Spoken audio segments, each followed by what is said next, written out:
구독자 여러분 안녕하세요. 무지개건강 박쌤입니다. 또 한 주는 어떻게 보내셨나요? 건강한 단백질 섭취하셨나요? 오늘은 이제 또 새로운 책을 선정을 해봤습니다. 여러 가지 생각을 하다가 통증 유발자 마음이라는 책입니다. 이거 예전에 이제 KBS 다큐멘터리 마음 그 책이 또 있거든요.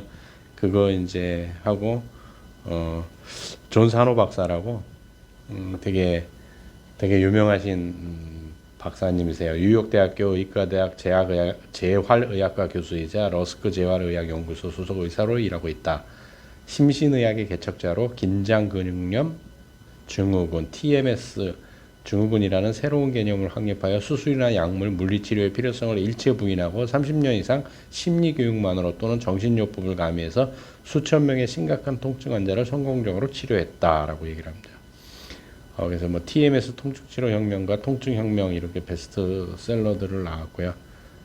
KBS 다큐멘터리 마음 6부작 제3편 무의식에 새겨진 마음을 깨우다에 출연까지 하셨답니다. 그래서 되게 유명한 거고, 사실 현대인들은 마음으로 인해서 여기저기 아픈 곳이 많지 않습니까? 그래서 이 책을 한번 제가 선정을 해봤습니다. 이 책이 나온 지는 좀 되고요. 2011년 5월 달에 출판이 됐습니다. 저도 이 책을 읽은 지는 꽤 오래됐고요. 좀 된 책인데 참 좋습니다. 사실은 이제 우리가 그래서 이제 이 책은 머리말해서 이제 심신의학이란 무엇인가, 그다음에 이제 2장은 심신의학의 역사, 그다음에 3장은 심신장애의 심리학, 4장은 이제 치료 방법, 그다음에 5장은 고혈압과 심신의 관계, 그다음에 6장 긴장근육염 증후군 임상경험, 그다음에 7장은 류마티스병 전문의의 심신장애 임상경험, 그다음에 8장은 심신의학의 전망, 9장은 이제 구조적 통증인가 심신성 통증인가, 10장은 가정의 심신의학 임상경험. 그래서 우리가 생각이 얼마나 통증을 일으킬 수 있는지에 대한 얘기들을 이 책을 통해서, 그래서 생각을 옮기는 것이 얼마나 중요한, 생각을 올바로 갖는 것이 얼마나 중요한가, 이런 걸 한번 생각해 보는 것도 좋은 시간일 것 같습니다. 그래서 앞에 서평이나 뭐 추천액을 이런 건 다 빼고 바로 머리말 21페이지에 이제 머리말이 시작되는데, 미국의 건강관리는 위기 상황에 놓여 있다. 무책임한 치료와 위험한 처치, 정부 규제, 치솟는 치료비 등으로 미국의 일부 의학 부분이 악몽 같은 기능장애에 빠진 것이다. 망가진 건강관리 체계는 환자를 치료하기는커녕 환자의 고통을 연장시키는 경우가 너무나 많다. 유행병을 예방하는 것이 아니라 발생시키는 경이다. 이거 우리도 한번 좀 생각을 해봐야 되는 문제가 아닌가라는 좀 생각이 듭니다. 사실은. 심신의학은 겉으로는 그저 몸이 아픈 것으로 보일지 모르지만 실은 무의식적인 감정에 그 원인이 있는 장애를 다루는 것이다. 이는 단순한 신체적 장애와는 매우 다르며 의학적으로 극히 중요하다라고 얘기를 합니다. 전적으로 심신장애거나 심신성 요인을 일부 지닌 것으로 확인된 장애는 실제로 수백 가지에 이른다. 우리는 그중 많은 장애에 관해 살펴보게 될 것이다. 심신장애는 무의식적 감정이 발현되는 정도나 중요도에 따라 다소 성가신 수준의 등통증부터 심각한 수준의 암까지 막 나오고 있다. 이제 뭐 이렇게 이제 무의식 중에 이런 거 하면은 이제 그 프로이드를 생각할 수 있는데, 그거하고는 약간 또 성격이 다릅니다. 심신장애는 피할 수 없는 인간 조건의 일부라고 할 수 있다. 하지만 놀라운 것은 그러한 장애가 거의 전 세계에 만연해 있는데도 오늘날 의학계에 심신의학이 거의 알려져 있지 않다는 것이다. 사실상 심신의학은 현대의학 연구 분야에서 소외되어 있다. 오늘날 내과 의사와 정신과 의사들 대다수가 심신장애에 마주하면 그것이 심신성이라는 것을 인정하지 않고 거의 겉으로 드러난 증상만 치료한다. 이거는 진짜 맞는 얘기인 것 같아요. 이게 꼭 이 책에 관련된 얘기가 아니다 하더라도 증상에 대해서만 자꾸 얘기를 하죠. 그래서 대증요법을 쓰는 거죠. 그래서 약이나 수술 이런 걸 하는 거죠. 20세기 전반에는 심신장애의 연구와 치료가 의학계에서 새롭게 촉망받는 중요한 최첨단 분야라고 많은 의학자들이 인정했다. 그러다가 50년 전 미국 의학계는 방향을 잘못 잡고 심신의학에 대한 관심을 무작정 접어버렸다. 왜 그런 일이 벌어졌는가에 관해서도 생각해 봐야겠지만 무엇보다 먼저 주목해야 할 사실이 있다. 그런 필수 의학 분야에 등을 돌려버린 결과 미국 의학은 미국인 수백만 명의 삶에 지대한 영향을 미친 통증 등의 일반 질환이 유행병처럼 번지는데 한몫단단히 했다는 점이다. 지금 우리나라도 통증의학과 이런 게 있죠. 그게 이제 이 과하고 관련이 돼 있는 거예요. 이 심신 TMS. 사실은 한번 우리도 생각을 해봐야 되는 부분입니다. 뭐 아프면 무조건 병원 가서 그것이 뭐 파스 붙이고 혹은 뭐 진통제를 먹는다고 해서 해결되는 문제는 아니거든요. 25페이지 이런 얘기가 있어요. 심신장애 과정은 무의식에서 비롯한다. 지금은 또 프로이드가 처음 확인한 우리 정신의 어둡고 헤아릴 수 없고 일반적으로 널리 오해되어 온 그 무의식 말이다. 뇌과나 정신과에서 아직 그런 사실을 인정하고 있지 않지만 사실상 무의식적 감정은 외상성이 아닌 모든 신체 질환의 잠재 원인이 된다. 이게 모든 원인이라는 게 아니고 잠재 원인이 된다는 얘기예요. 무의식에 내재하는 특성들, 곧 아이 같은 유치함, 의존성 또는 잔인한 행동 가능성 등 아주 곤혹스러운 특성들은 해부학적으로 뇌관 바로 위에 깊숙이 자리 잡은 오래된 원시적인 뇌 부위의 산물이다. 대뇌는 진화를 하면서 심피질이라는 부위가 새로 생겨났는데 심피질은 이성과 고등지능, 의사소통, 도덕성 등을 관장하는 부위다. 뇌의 이 두 부위는 끊임없이 서로 다투고 있는 것처럼 보인다. 때로는 이성이 우세하고 때로는 인간 본성의 유치하고 짐승다운 부분이 우위를 차지한다. 바로 이런 이중성이 심신장애의 한 가지 이유가 되는데 곧 이 책에서 그것을 증명해 보일 것이다. 예, 이런 이중성이라는 거죠. 우리가 꼭 이런 질병 쪽이 아니라 하더라도 현재 나와 내가 나를 생각하는 이상의 나와 이 갭이 커질수록 정신병도 일어나는 거고요. 자아 비판도 일어나는 거고 뭐 여러 가지 일들이 벌어지지 않습니까? 내 진단 이론은 소위 과학적 증거 부족을 이유로 상식의 수호자들에게 공격받을 것이 확실하다. 그것은 가소로운 일이다. 증상의 원인에 대해 가장 신봉되는 전통 학설들 역시 과학적 증거가 없기 때문이다. 가장 눈에 띄는 예를 들면 염증이 생기는 과정에서 갖가지 통증을 느끼게 된다는 학설이 그것인데 이 학설은 전혀 과학적 증거가 없다. 또 다른 예로 통증 질환에 적용되는 여러 외과 수술이 정말 가치가 있는가를 입증하는 연구 역시 결코 이루어진 적이 없다. 특히 추간판 이상을 치료하기 위한 척추 후궁절제술, 그러니까 디스크 수술 이게 과학적으로 검증된 게 없다라는 얘기예요. 그래서 이제 29페이지에 1장이 시작되는데 심신의학이란 무엇인가? 그래서 나는 내가 돕는다는 것은 환자가 스스로 돕도록 한다는 뜻이다. 심신장애의 경우 의사는 환자를 치료할 수 없기 때문이다. 자신의 병을 이해해야 할 사람도 이해함으로써 병을 떨쳐낼 사람도 바로 고통을 받고 있는 환자 자신인 것이다. 저는 이 말이 맞다고 보거든요. 예를 들어서 뭐 맹장이 터졌다든지 뭐 당연히 수술을 받아야죠. 병원에 가서. 그렇지 않고 현대인들이 겪고 있는 만성 질병들을 보게 되면 뭐 당뇨병이라든지 뭐 여러 가지도 있지만 이유 없는 통증을 느끼는 거. 그래서 지금은 통증의학과들을 많이 찾아가지 않습니까? 그 속에는 무의식 속에 있는 나와 또 내 무의식 속에 있는 내 자신과의 괴리 이런 데서도 오는 게 많거든요. 그래서 결국 내가 나를 이해해야 된다는 얘기가 아닌가 저는 생각을 합니다. 몸과 마음이 심오하게 서로 연결되어 있다는 것을 그가 이해할 수 있을까? 억압된 경로의 섬뜩한 힘을 그가 파악할 수 있을까? 여기 앞에 얘기가 나오는 게 있는데 그러니까 몸과 마음이 따로 놀게 되면 병이 생기는 거거든요. 결국 정신병도 그런 부류 중에 하나가 아닌가 생각을 해봅니다.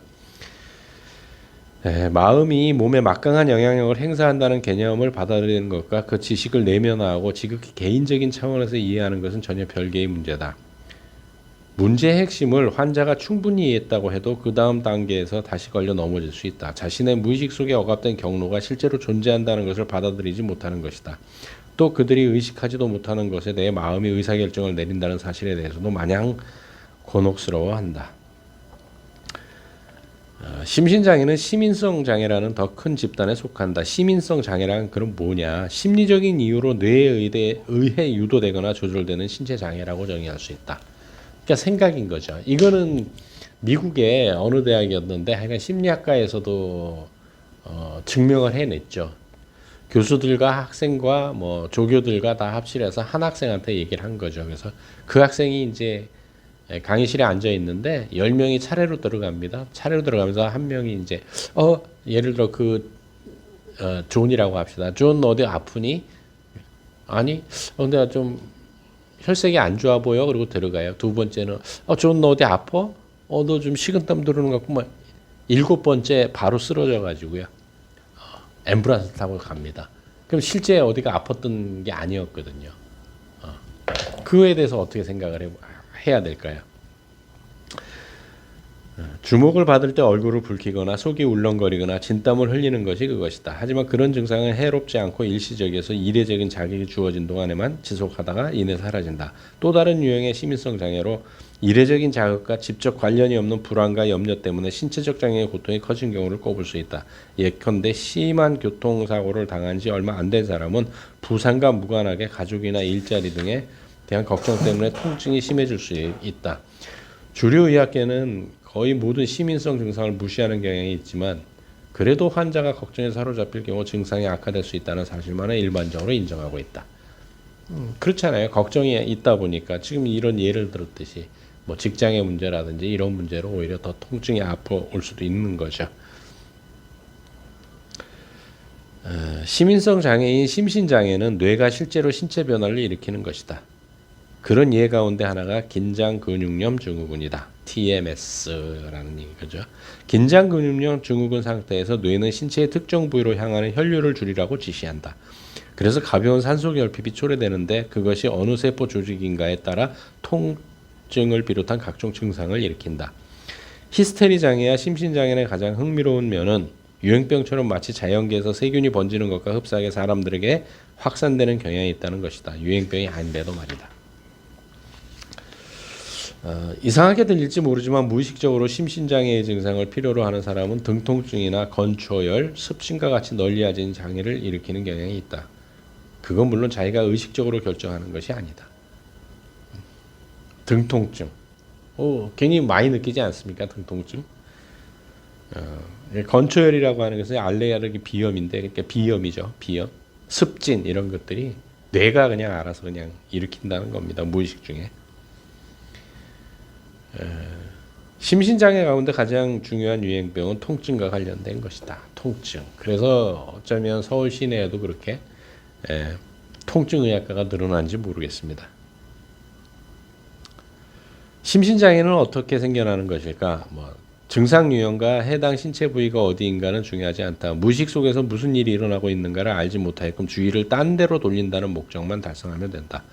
그러나 심신장애가 다 그렇듯이 때로 증상 부위를 잘 선택하는 것이 주의를 딴 데로 돌리는 데 도움이 된다. 예를 들어 테니스 라켓을 휘두르다가 갑자기 팔에 통증을 느낀 사람은 팔을 잘못 휘둘러서 다친 것이라고 자연스레 가정한다. 그런데 실은 신체 통증으로 주의를 돌릴 때가 되었다고 판단한 뇌가 통증 시작 시기를 그때로 선택한 것이다. 하지만 그 사람은 다쳐서 아픈 줄만 알 것이다. 통증이 생기도록 뇌가 신체 조건을 바꾸기 때문인지는 모르고 말이다. 뇌는 어떻게 그런 기교를 부리는 것일까? 비결은 간단하다. 팔 힘줄에 가볍게 산소결핍만 일으키면 통증이 생긴다. 그러니까 테니스 엘보라는 병이 바로 그렇게 해서 생긴다. 꽤나 기괴하고 악마적이거나 자기 파괴적인 소행쯤으로 여길지 모르지만 이것이 실은 자기 보호를 위한 조작이라는 것을 나중에 알게 될 것이다. 동료들과 나는 그런 환자 수천 명을 관찰했다. 그러나 시간이 흐르면 그런 증상은 주의를 딴 데로 돌리는 힘을 잃게 된다. 그래서 그 후 뇌는 또 다른 재주를 부린다. 다른 증상을 생기도록 하는 것이다. 환자나 의사에게 그것은 신체적인 것으로 즉 심리적인 데서 비롯한 것이 아닌 증상으로 보인다. 그러니까 여기서 테니스 엘보 예를 들었잖아요. 테니스 엘보도 사실은 통증이 아니고 그러니까 거기가 아픈 것이 아니고 그렇게 주의를 뇌가 딴 데로 돌려야만이 할 이유가 있는 거라는 얘기예요.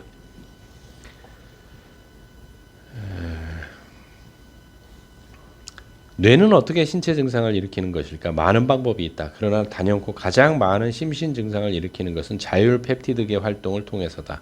중추신경계의 자율신경가지는 순환계, 위장관계, 비뇨생식기계와 같은 불수의계를 제어한다. 하루 24시간 활동을 하는데 그 기능을 우리는 의식하지 못한다. 펩티드라는 말이 붙어있는 이유는 펩티드가 뇌와 신체의 상호 소통 과정에서 중요한 역할을 하는 분자이기 때문이다. 요걸 조정한다는 얘기예요. 그래서 긴장 근육염 증후군 외에 다른 증상을 꼽으면 이제 이런 게 펩티드에 의해서 나오는 것들이 위식도 역류, 소화성 궤양, 식도 연축, 열공 탈장, 과민대장 증후군, 경직결장염, 긴장두통, 편두통, 빈뇨, 많은 경우에 전립선염과 성기능장애, 귀울림 또는 어지럼. 이게 이제 100% 그렇다라는 건 아니고요. 많은 부분이 이 부분을 차지한다는 거죠. 좀 안 믿어지지만 사실입니다. 긴장근육염 증후군은 왜 고통스러울까? 긴장근육염 증후군의 경우 좁은 부위에 건데 척수신경과 같은 특정 신체 구조로 가는 혈류를 살짝 줄임으로써 가벼운 산소결핍 상태를 초래하는 생리변화를 일으키는 것으로 보인다. 그 결과 긴장근육염 증후군의 주요 증상인 통증이 발생한다. 뇌가 노리는 관역이 될 수 있는 조직으로는 목과 어깨나 등이나 볼기의 근육, 척수신경이나 말초신경, 일부 힘줄이 있다. 따라서 사실상 모든 신체 부위에서 증상이 발생할 수 있다. 근육과 신경, 힘줄 등 어떤 조직이 관련되었는가에 따라 통증의 특성은 다양하다라고 합니다. 여기 엄청나게 많이 나와 있어요. 그래서 이제 뭐 여기 뭐 보게 되면 이제 질병들 추간판 공간 감소 뭐 이런 척추증 뭐 이런 쭉 나오는데 뭐 소아마비 이런 것도 잘못 오류했다는 얘기가 있고요. 그래서 이제 세 가지 심신유연병, 그래서 첫 번째 만성 통증 증후군 여기 땡땡 쳐놓고 현대 흑사병이라고 합니다. 세 가지 심신. 두 번째는 섬유근육통, 세 번째는 손목골 증후군, 그러니까 손목 터널 증후군이라고 하죠. 우리가 일반적으로. 그래서 만성 통증 증후군 이제 마음 때문에 생기는 병을 얘기하는 게 만성 통증 증후군인데.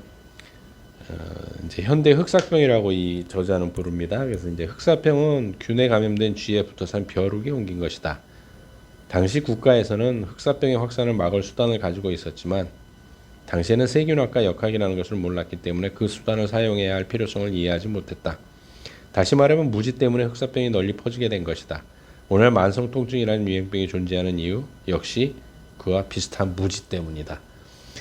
부처님이 이 무지가 가장 큰 문제라고 했죠. 이 유행병이 존재하는 이유는 의사들이 만에 하나 심신장애일 수도 있다는 생각조차 하려고 하질 않기 때문이다. 만성통증을 지닌 대다수의 사람들은 앞서 말한 긴장근육염 증후군의 여러 증상 가운데 하나를 앓고 있다. 그런데 그것을 치료해야 할 대다수 의사들은 그런 진단에 대해 무지하다.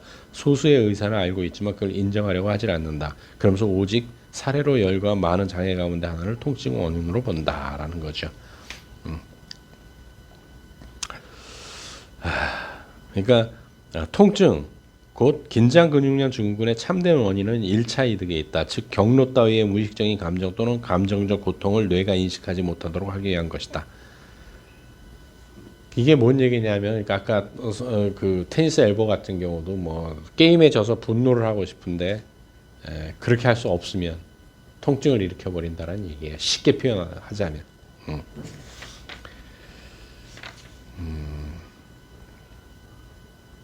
심신장애는 다음과 같은 경우 유행병처럼 확산되는 경향이 있다. 그래서 이제 장애가 유행을 탈 경우나 뭐 장애가 오진될 경우 뭐 의료보험이 쉽게 적용될 경우 뭐 이렇게 되면은 막 유행병처럼 번진다는 거죠. 그건 정신과에서도 마찬가지고.